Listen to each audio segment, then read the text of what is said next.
Okay, so now we will be looking at compound interest. So the formula is the amount is equal to the principal multiplied by 1 plus the rate over the number of times it's compounded and the time and then the number of periods. So here we go. The first thing I recommend is identifying each value. So here, this is a future value of a 400. This is my principal, what I'm starting off with, present value.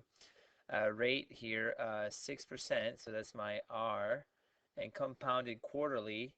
Quarterly means 4 times every quarter. And then over 6 years, that's my T. So this would be my N. So here we go.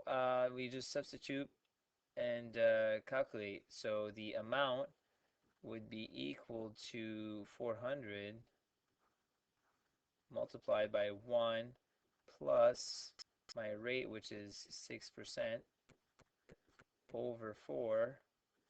And then here is the product between 6 and quarterly, so 4 times a year. So I'm going to have a total of 24 periods.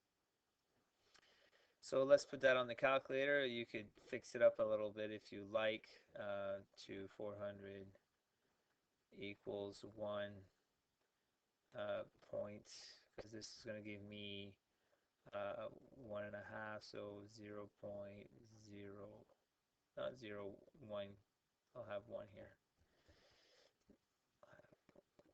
15 exponent 24. And so I can do that on my calculator. So let's just calculate that. Just turn it on, and then I'll have 400 multiplied by 1.015 exponent. Where's my exponent? Here's my exponent. 24 equals $571.80.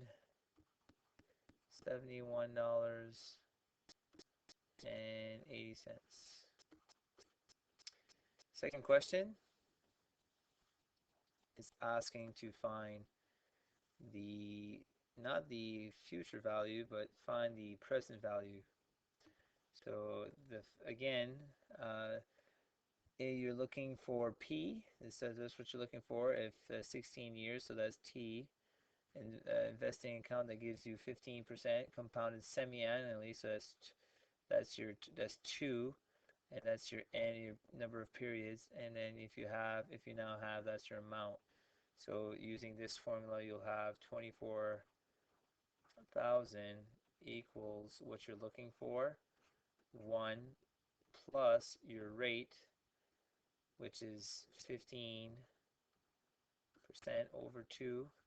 Number of periods is 16, but double. So because I actually have 2 every year, so I'll actually end up having 32. So I can clean that up a little bit to 24,000 equals, my principal was what I'm looking for, my present value, if you wish.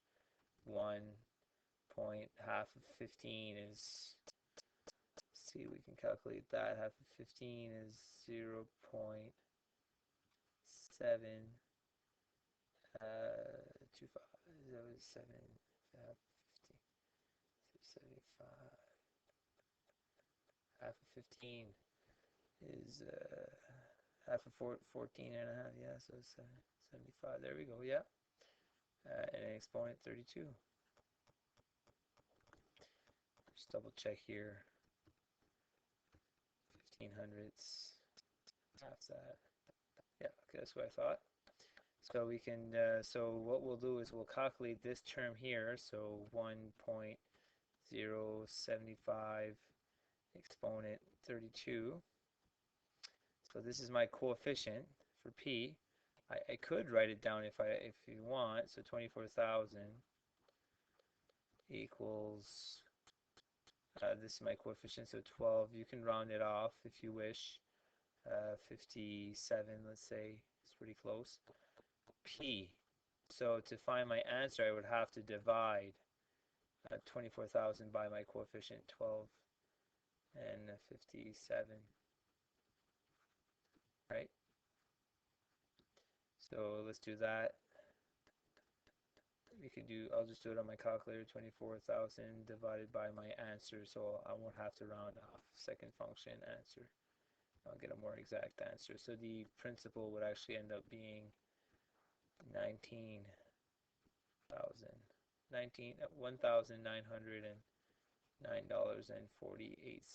roughly. And that's how you use compound interest formula.